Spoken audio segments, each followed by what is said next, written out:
In the heart of a bustling metropolis, where horns blared like restless trumpets and people rushed past each other like gusts of wind, there stood a man who seemingly had it all. Adrian Blake was the epitome of success, a billionaire tycoon in his mid-30s with piercing blue eyes, a jawline chiseled like Greek sculpture, and a reputation that struck both awe and fear in the business world. He lived in a penthouse that kissed the clouds, drove a car that turned heads, and wore suits worth more than a month's rent for most of the city.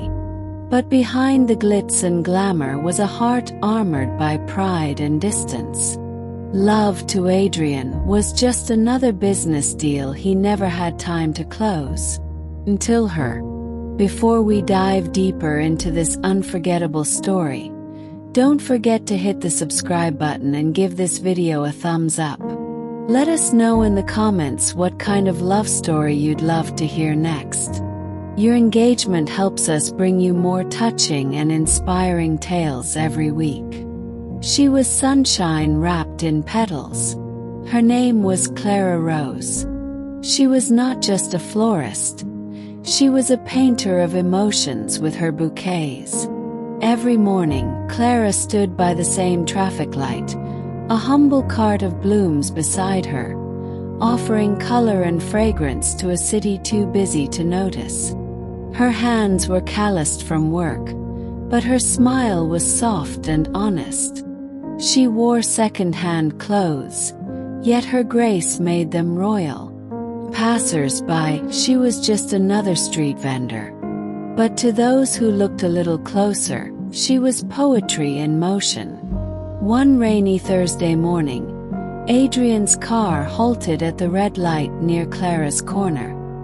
He was on a call, barking orders, his voice sharp. Then, as he glanced out of the window, he saw her, Clara, drenched but radiant, offering a drenched bouquet to a mother with a crying child. The scene was fleeting, but something inside Adrian shifted. He looked away, shook it off, but the image clung to his mind like the scent of jasmine in the air.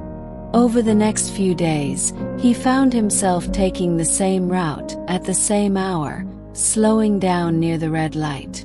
He told himself it was coincidence. But when he finally rolled down the window and bought a bouquet, their eyes met. Clara smiled. For someone special. He hesitated. Something like that. Adrian didn't know what to say. He had faced boardrooms full of billionaires without blinking, but in front of this simple girl with a crown of daisies in her hair, words failed him. Their encounters became frequent. Adrian began buying flowers he didn't need, asking questions he didn't plan to, and smiling more than he had in years. Clara would tell him stories about the meaning of flowers, her dreams of opening a real shop one day, and how her mother used to say that flowers carried the whispers of the soul. "You believe in that stuff?" he asked one day. She nodded. "Don't you think some things are too beautiful to be just coincidence?" He wanted to say no, but she was making him question everything. Adrian started sending his driver to pick the flowers. But it wasn't the same.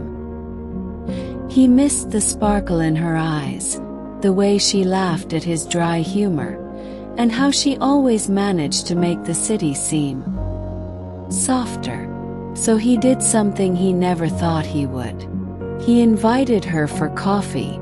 Clara almost said no. Men in suits had approached her before. Some rude, some charming, none sincere. But Adrian was different. He looked lost, as if she was a map to something he didn't know he was missing. They met at a small cafe, not one of Adrian's usual five-star places. And it was magical. For once, he didn't talk about stocks or markets. He listened. He laughed. He asked about her favorite flower and remembered it. But the real test came when he invited her to a gala. She arrived in a simple blue dress, borrowed from a friend. The moment she walked in, people stared. Whispers floated. Adrian noticed but didn't care. He introduced her proudly. "This is Clara. She makes the city bloom." Adrian had walked into hundreds of rooms where he was the center of attention. But that night, all eyes were on Clara. Not because she tried to shine, but because she simply did. Her authenticity was disarming. Her laughter, even in a room of pretension, was like music that reminded people of something real. Clara didn't fit in, but she didn't try to. And that's why she stood out. Some of the guests whispered. Some judged. One even asked her if she was the entertainment. Adrian heard it and felt a surge of rage. But Clara, with her usual grace, just smiled. "Only if joy is entertaining," she said with a wink. Adrian watched her that night and saw what his world was missing. But not everyone shared his feelings. The next morning, the tabloids had a field day. Billionaire Blake's flower girl. A new Cinderella or a passing fancy. Headlines mocked their pairing. Photos showed Clara mid-laugh with captions that were anything but kind. Adrian's board members raised eyebrows. Investors asked questions. His assistant, who had always managed his chaos with a tight schedule and tighter lips, simply asked, "Is this serious?" Adrian didn't answer. Not because he didn't know, but because he was starting to realize he cared more about Clara than about what anyone thought. Meanwhile, Clara was overwhelmed. She hadn't asked for fame or judgment. Her quiet life had turned into a circus.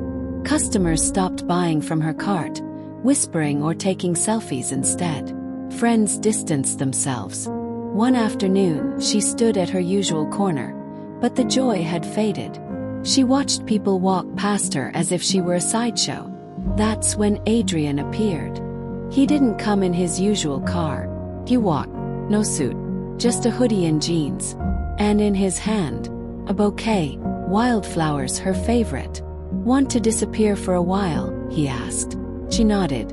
They drove out of the city to a quiet meadow outside town. Clara didn't speak much. She just lay on the grass, eyes on the sky, trying to breathe. Adrian sat beside her, unsure. "I didn't mean for this to happen," he finally said. "But I don't regret meeting you."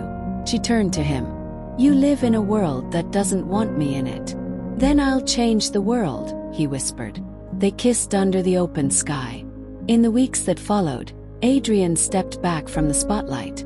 He let his company run without him for a while. Clara, with his help, opened a small flower shop, Whispers of the Soul. But she did it her way. No big launches, no media. Customers returned, some out of curiosity, most because her flowers told stories again. Adrian visited often but stayed in the background.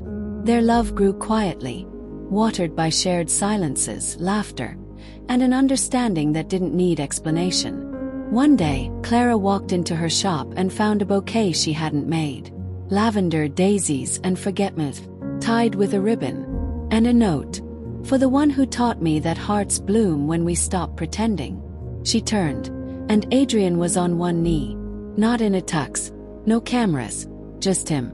And a ring that sparkled less than her eyes. "Clara Rose, will you marry me?" Tears welled up. "Only if we promise to keep being real." "Always." They married in her garden, surrounded by wildflowers and a few close friends. No headlines, no noise, just love. And every morning, Adrian still buys a flower from her cart, even though she's his wife now. Because some habits, especially the beautiful ones, are worth keeping forever. Thank you for watching this emotional love story. If this tale touched your heart, make sure to like, comment, and subscribe for more heartfelt stories every week. Share this video with someone who believes in true love.